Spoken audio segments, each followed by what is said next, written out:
Hello everyone, मैं प्रशांत गुप्ता फिर से एक बार हाजिर हूं आपके लिए वन डे वन क्वेश्चन का सीरीज लेकर के। चूंकि मैं आपको एक अपडेट दे दूं, कभी जो आज की लाइव क्लास थी बेटा वो चल नहीं पा रही थी क्योंकि आज का जो लाइट का सिस्टम थोड़ा सा खराब चल रहा है और लाइट के साथ साथ नेटवर्क इशू भी कुछ ज्यादा ही गड़बड़ था मोबाइल का, इसलिए आपकी लाइव क्लास नहीं चल पाया हूँ। ठीक है मेरे शेरों, फिलहाल आज एक लाजवाब क्वेश्चन से आपको मिलवाता हूँ। क्वेश्चन क्या है, इसमें आपको सवाल में दिया गया था माध्यम का परावैद्युतांक भी आपको दिया गया है। माध्यम का परावैद्युतांक 2 है। ठीक है, सवाल पढ़िए। 40 माइक्रोकूलाम के दो आवेश परस्पर 0.4 मीटर की दूरी पर स्थित है। कितने? सबसे पहला काम आप लोग किया करिए, क्या क्वेश्चन को ध्यान से पढ़ा करिए। सबसे पहली बात, 40 माइक्रोकूलाम के दो आवेश परस्पर 0.4 मीटर की दूरी पर स्थित हैं। इनके मध्य बिंदु पर विभव की गणना कीजिए। अच्छा ठीक है, ये है आपके पास दो, मान लीजिए इसे मैं मान रहा हूं Q1 आवेश, इसे मान रहा हूं Q2 आवेश। दोनों पर बेटा कितने का आवेश है? 40 माइक्रोकूलाम का आवेश इस पर है और 40 ही माइक्रोकूलाम का आवेश इस पर है। 40 माइक्रोकूलाम इस पर, 40 इस पर। दोनों के जो बीच की दूरी है यानी R है 0.4 मीटर है मेरे कलेजों के टुकड़ों। आई बात समझ में सर? बिल्कुल आ गया है सर। कितना है? 0.4 मीटर है। ठीक सर, आ गया है। अब क्या कह रहा है? इनके मध्य बिंदु पर विभव की गणना कीजिए। मैं मान रहा हूं इनका मध्य बिंदु यहां पर है, इस पर ये विभव की गणना पूछ रहा है। सर कहां से पूछ रहा है? Q1 से कुछ दूरी होगी, Q1 से मध्य बिंदु का मतलब आधी दूरी, यहां से यहां तक की आधी दूरी होगी बेटा, कितना होगा? R/2 कर लो। पूरी दूरी कितना है? R, आधी का मतलब क्या होगा? R/2। ये R/2 दूरी, मतलब ये तो वही हो गया सर, एक बिंदु आवेश के कारण किसी बिंदु पर जो विभव होता है वो फार्मूला बनकर आया था 1/4πε0 Q/R। ये सर आपने सिखाया था मुझे। कब सिखाया था? बहुत जल्दी ही सिखाया था मेरे कलेजों के टुकड़ों। आई बात समझ में सर? ठीक है, बिल्कुल आ गया है सर। ठीक है, फिर क्वेश्चन क्या है? आपको सवाल में जो दिया गया उसको आप छापिए। हमसे पूछा है विभव की गणना करना है, कहां से? मध्य बिंदु पर विभव की गणना करनी है। मध्य बिंदु पर क्या पूछ रहा है हमसे? विभव भी पूछ रहा है। फार्मूला होता है 1/4πε0 Q/R। साथ में क्योंकि परावैद्युतांक में रखा गया है, जो आपका आवेश है कहाँ रखा गया है? परावैद्युतांक में। इसका फार्मूला बन गया 1/4πε0 K डॉट Q/R। आई बात समझ में मेरे शेरों? सर ठीक है, वैल्यू रखिए। तो V बराबर क्या होगा सर?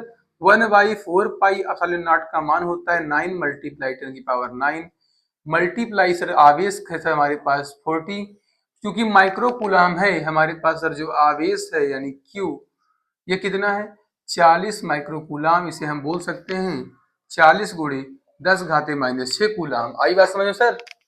हम 40 माइक्रोकूलाम को क्या बोल सकते हैं? 40 गुणे 10⁻⁻6 कूलाम। सर ठीक है, 40 गुणे 10⁻⁻6 कूलाम बटा सर के का मान कितना है? 2 है। और चूंकि आर कितनी है सर? टोटल आर कितना है?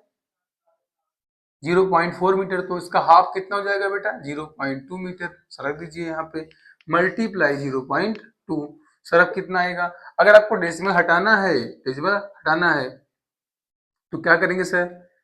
हटा दीजिए सर, कितना आ रहा है? 9 multiply 10⁹9 multiply 40 multiply 10⁻⁻6 upon 2 multiply 2। Decimal एक प्लेस पे इसको हटाएंगे तो 10⁻⁻1 होगा, पावर में बढ़ जाएगा। ये ऊपर आएगा सर, कितना हो जाएगा? 9 मल्टीप्लाई 10⁻9 मल्टीप्लाई 40 मल्टीप्लाई 10⁻6, 10 यहाँ पर -1 ऊपर जाने पर +1 अपॉन 4 हो गया सर। 4 से 4 कट गया सर। हमारा सर आंसर आ गया कितना? 9 बेटा 1 आएगा। ये कितना आएगा सर? 9 का मल्टीप्लाई 10 में कितना आ गया सर?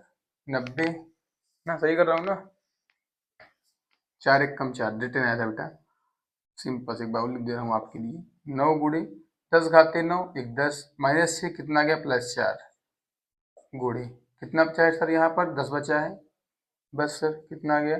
10 9 90 गुणे 10⁻4। इसे आप लिख सकते हैं बेटा विभव V बराबर 9 गुणे 10⁻5। अगर जीरो को आप हटाना चाहते हैं तो पावर में बढ़ा दीजिए, 9 गुणे 10 घाते 5 वोल्ट। सर यही हमारा आंसर है सर।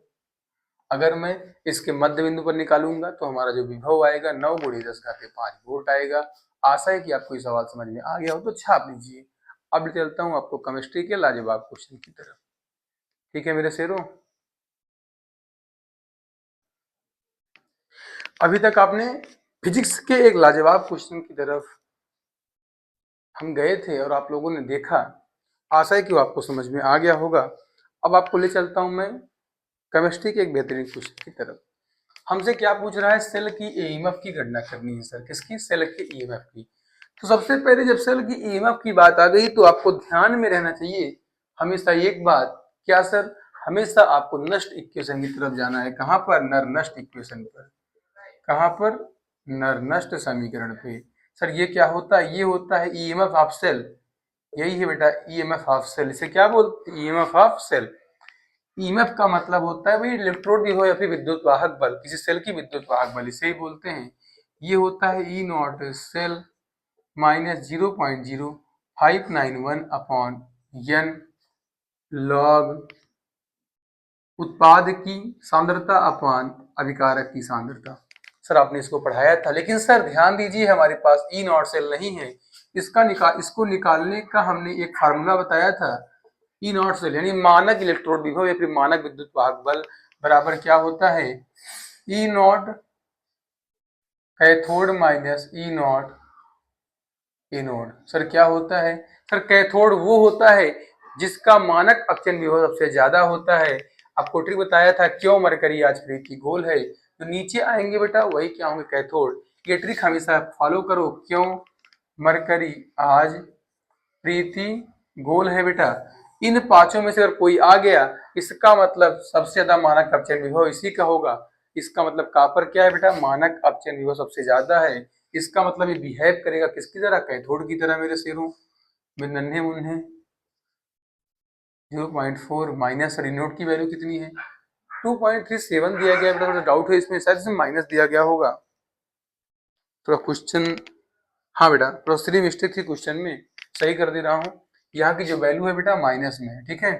तो सर आ गया माइनस का 2.37। सर अब कितना आ गया? यहाँ देखिए 0.34 माइनस का मल्टीप्लाई माइनस में प्लस 2.37। सर कितना आ गया? सर आ गया 74133 सर 2 आ गया 2.71 वोल्ट। सर कितना आ गया? 2.71 वोल्ट। हमारे पास आ गया कितना? 2.71 वोल्ट। आई बात समझ में? सर ठीक है, रखिए वैल्यू यहाँ पर। इन आर्सल की वैल्यू कितनी है sir? 2.71 minus 0.591 upon. Sir electron कितने ट्रांसफर हो रहे हैं बेटा? दो। यहाँ पर भी सर, यहाँ भी दो हैं, इसका मतलब दो ही इलेक्ट्रॉन का ट्रांसफर हो रहा है सर, ठीक है। लॉग। सर उत्पाद की सांद्रता हम कैसे जानेंगे? आपके लिए ये भी कठिनाई है सर, दिखा दे रहा हूं मैं। हमेशा देखो आपको क्या दिया गया है, मैग्नीशियम और कॉपर। मैग्नीशियम और कॉपर में किसका ऑक्सीकरण होगा ये बता दो मुझे। सबसे पहली बात तो जो इसका ऑक्सीकरण किसका होता है? कैथोड का। आई बात समझ में? सर यहाँ पर तो सांद्रता दोनों की समान है सर, तो यहाँ पर कॉपर हमारा उत्पाद बनेगा। सर क्या बनेगा? कॉपर हमारा क्या बनता है? उत्पाद बन रहा है। क्योंकि सर कॉपर हमारा उत्पाद है। क्यों उत्पाद है? क्योंकि कॉपर कैथोड है। सांद्रता सर कितनी है इसकी? इसकी सांद्रता है 1 गुणे 10 घाते माइनस 1। सर आर अभिकारक की सर कितनी है? 0.1। सर ये कैसा हो गया? बेटा सांद्रता यही होती है बेटा, यही है सांद्रता आपकी। ये उत्पाद है, ये अभिकारक है, ठीक। सर 0.1 10 की पावर माइनस 1 को सर हम लिख सकते हैं 0.1 सर 2.71 माइनस 0.591 0.0591 है बेटा, 0.0591 बटा 2 लॉग इसको लिखते हैं 0.1 अपान 0.1। सर कैसे हो गया? 10 की पावर माइनस 1 अगर आप हटाना चाहते हैं बेटा, अगर आप इस माइनस 1 को हटाना चाहते हैं तो इस अंक के बाद लगा दीजिए डेसिमल, एक के बाद लगाइए डेसिमल एक प्लेस पर। इससे ये कट गया सर, एक आ गया। आपको पता होना चाहिए लॉग 1 की वैल्यू होती है 0। कितनी होती है? 0। सर आ गया हमारा आंसर 2.71 माइनस 0.0591 अपान 2 मल्टीप्लाई कितना सर, log 1 की वैल्यू 0, इसका मतलब सर ये खत्म हो गया और हमारा आंसर आ गया 2.71 वोल्ट। सर इतना आसान होता है क्या? हाँ मेरे कलेजों के टुकड़ों, ये रहा आपका आज का 1 डे 1 क्वेश्चन सीरीज। आशा है कि आपको समझ में आ गया होगा। वैसे आज धनतेरस है, धनतेरस की आप सभी बच्चों को हार्दिक शुभकामनाएं। आप दिवाली पे अच्छे खासे पटाखे फोड़िए, खुशहाल रहिए। धन्यवाद, गुड लक।